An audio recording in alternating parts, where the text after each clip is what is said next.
ہمارا ملک اس کا متحمل نہیں ہو سکتا تھا.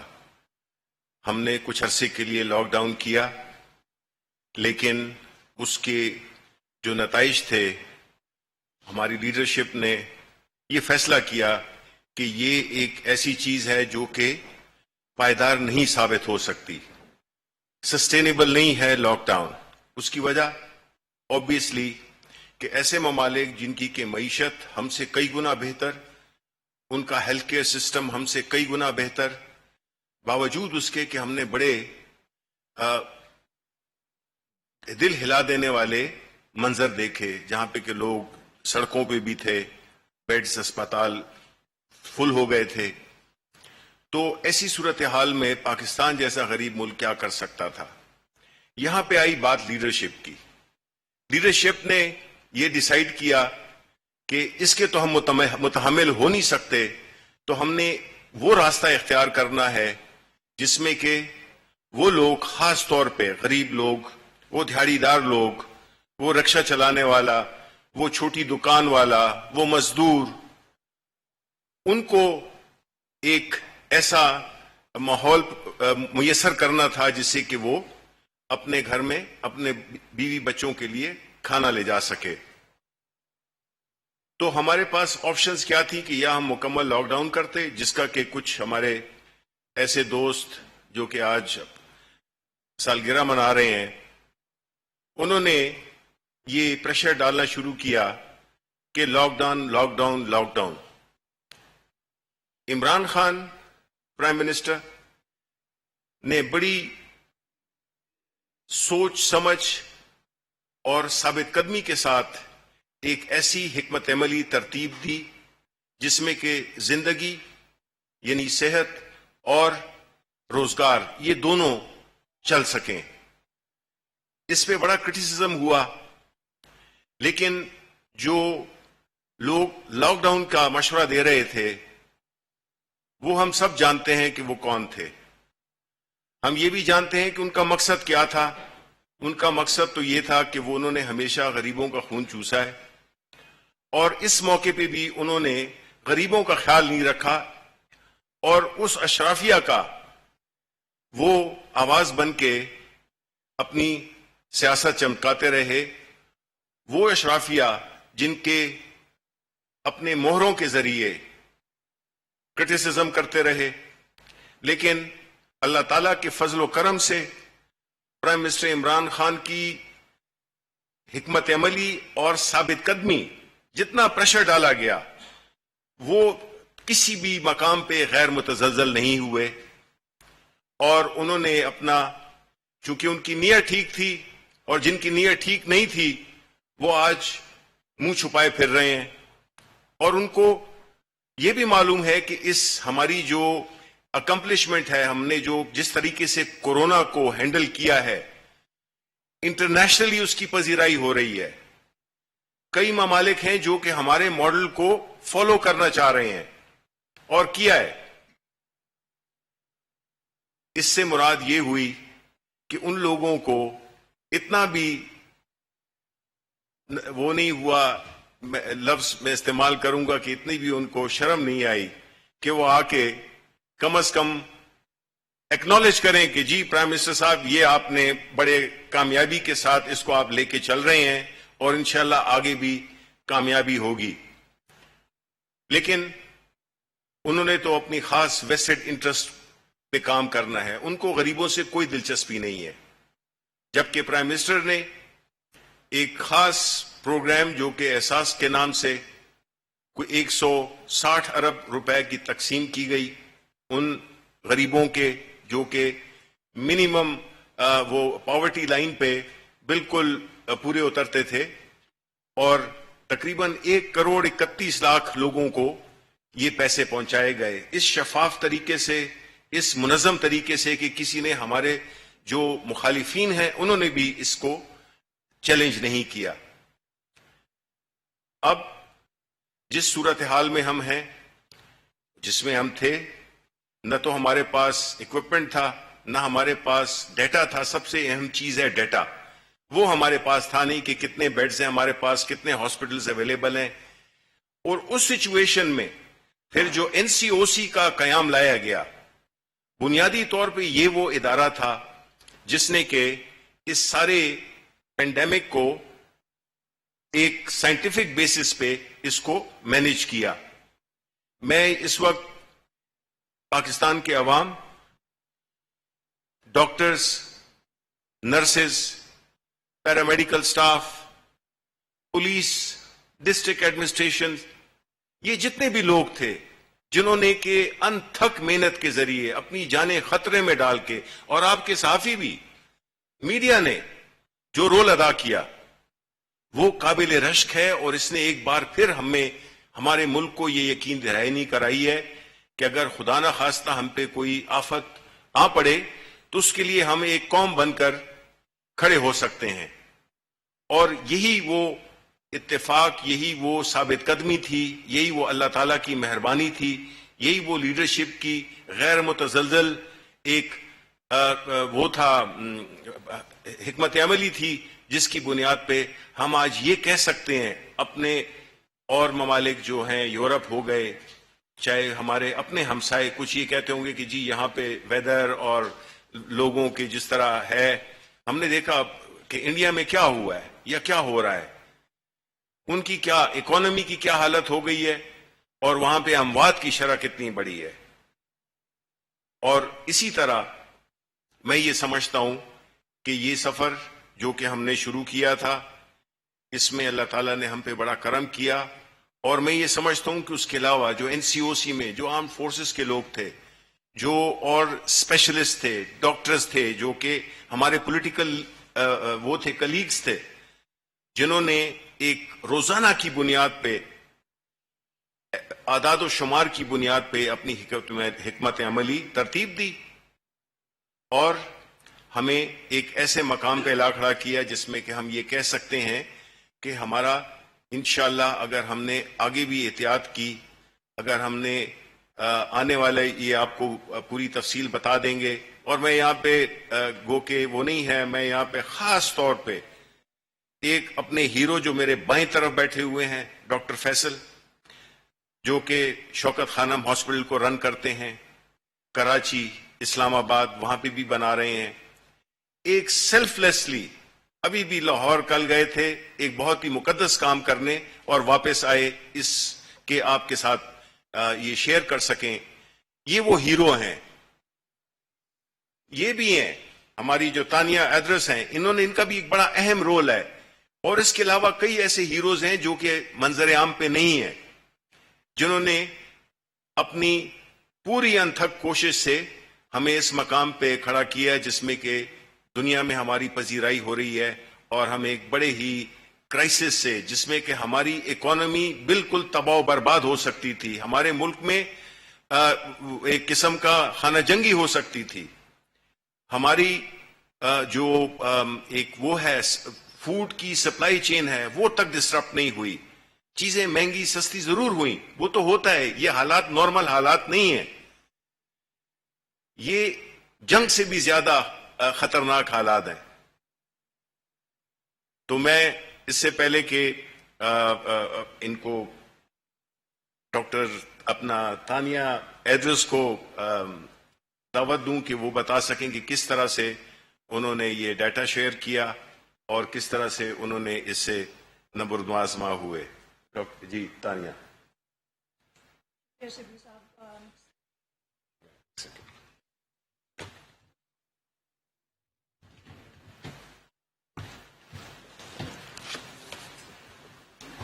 السلام علیکم جی. شکریہ سبھی صاحب.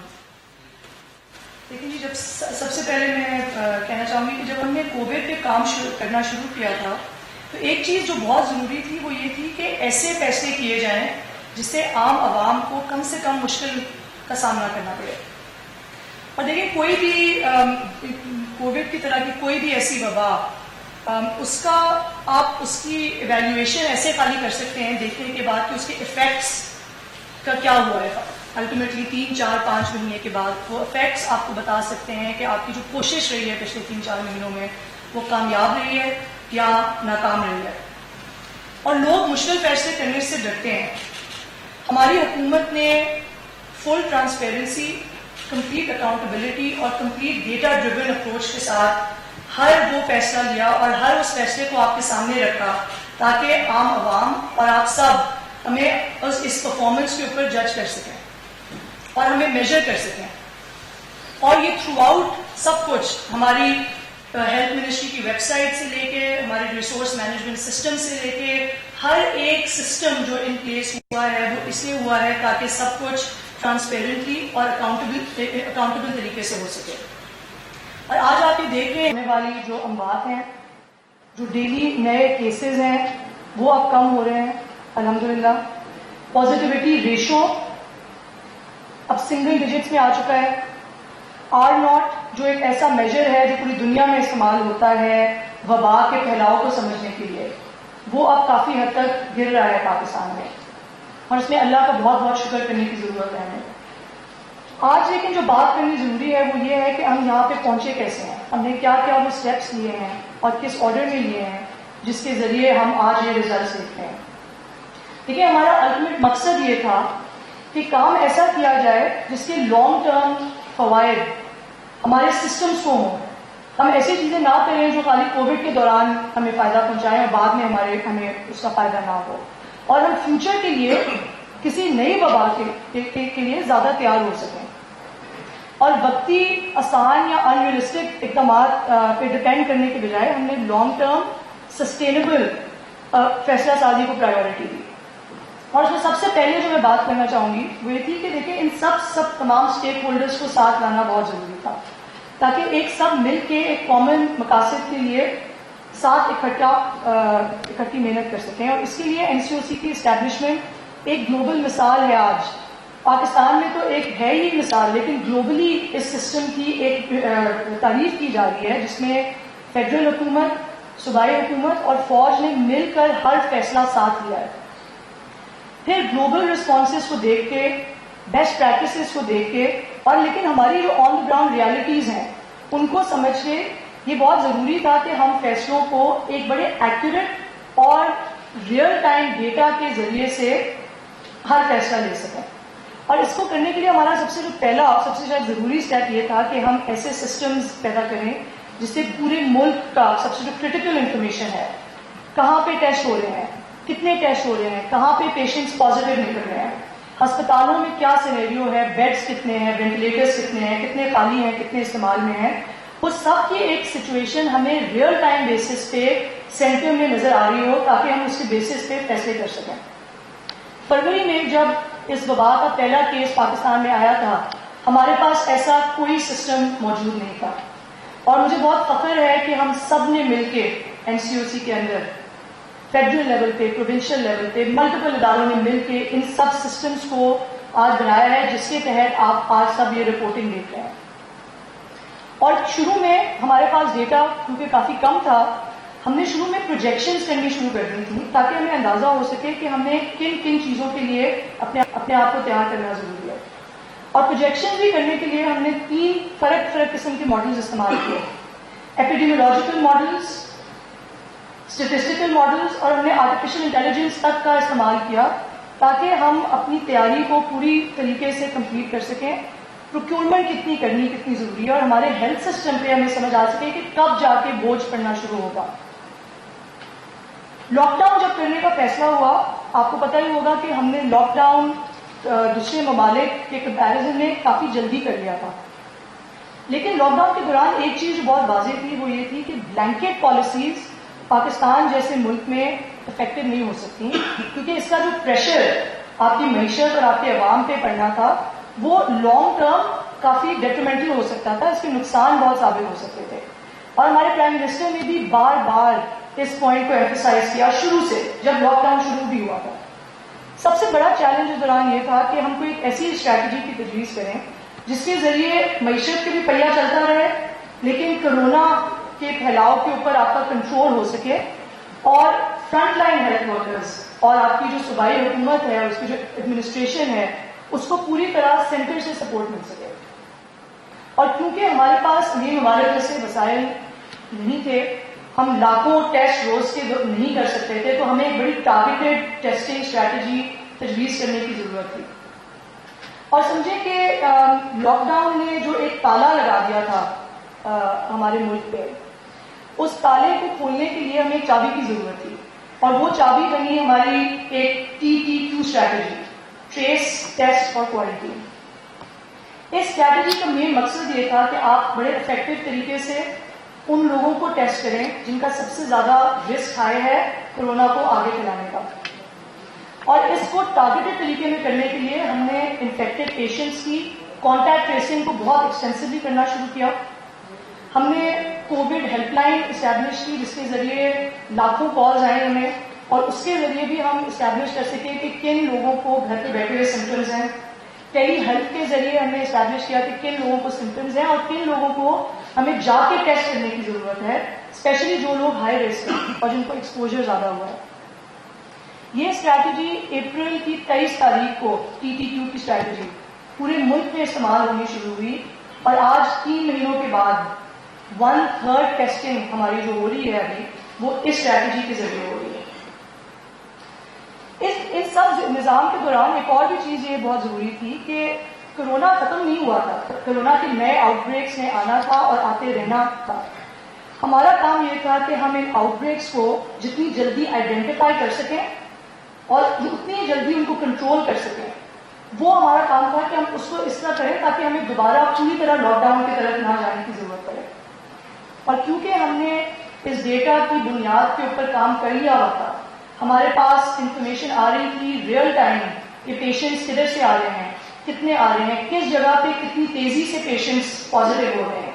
اس جگہ کی آبادی کتنی ہے۔ ان سب انپٹس کو ساتھ رکھتے ہوئے ہم نے ایک اسمارٹ لاک ڈاؤن کا ایک سسٹم تجویز کیا، جو مجھے بہت فخر ہے، میں فخر سے کہہ سکتی ہوں کہ پاکستان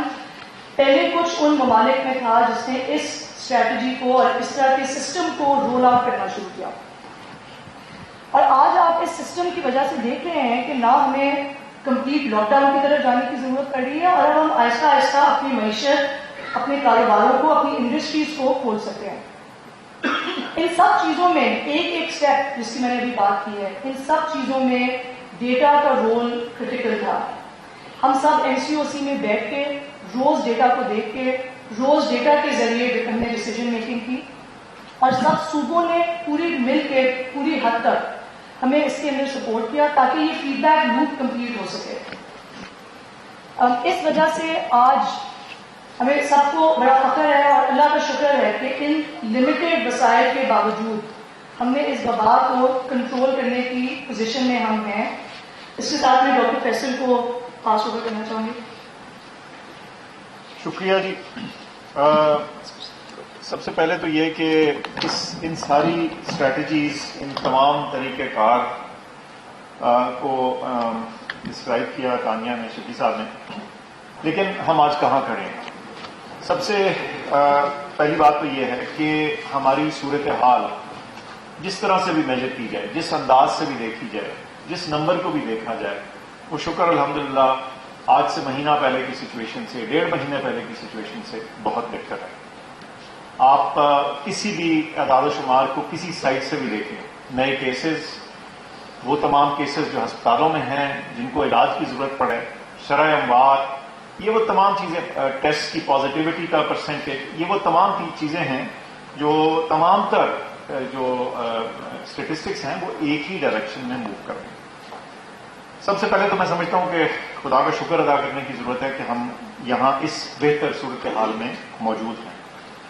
انسان کوشش کرتا ہے، نتیجہ اللہ تعالیٰ دیتا ہے۔ تو وہ تمام کیا کوششیں تھیں یا وہ کیا چیزیں تھیں، ان کا جو جن معاملات کا تعلق ڈیٹا سے اور سسٹمز کو بلڈ کرنے سے تھا، وہ تو آپ کو تھوڑا بتایا، لیکن میں ایک چیز پہ بڑی دوبارہ سے شاید اس کو اسٹریس کرنے کی ضرورت سمجھتا ہوں، وہ یہ ایک یکجہتی ہے، ایک کامن پرپز کے تحت موو کرنا ہے۔ وزیر اعظم کا ویژن یہ تھا کہ ہم نے ایک درمیانہ راستہ اختیار کرنا ہے جس میں بیماری سے بچاؤ بھی رکھا جائے اور ہم اپنی کاروبار زندگی، اپنی زندگی، ہمارے لوگوں کی ویل بینگ جو ہے وہ بھی جاری رکھی ہے۔ اس راستے کو تلاش کرنے کے لیے وہ تمام اسٹریٹجیز استعمال کی گئیں جن کا ذکر ہے، جس میں ڈیٹا تھا، انالیسس تھا، غور و غوص تھا، کنسلٹیشن تھی، لیکن سب سے بڑھ کر ٹیم ورک تھا۔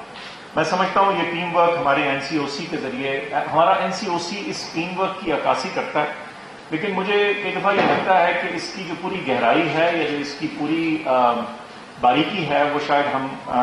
کبھی کبھار آپ تک نہیں پہنچا سکتے۔ اس میں تمام فیڈرل ادارے،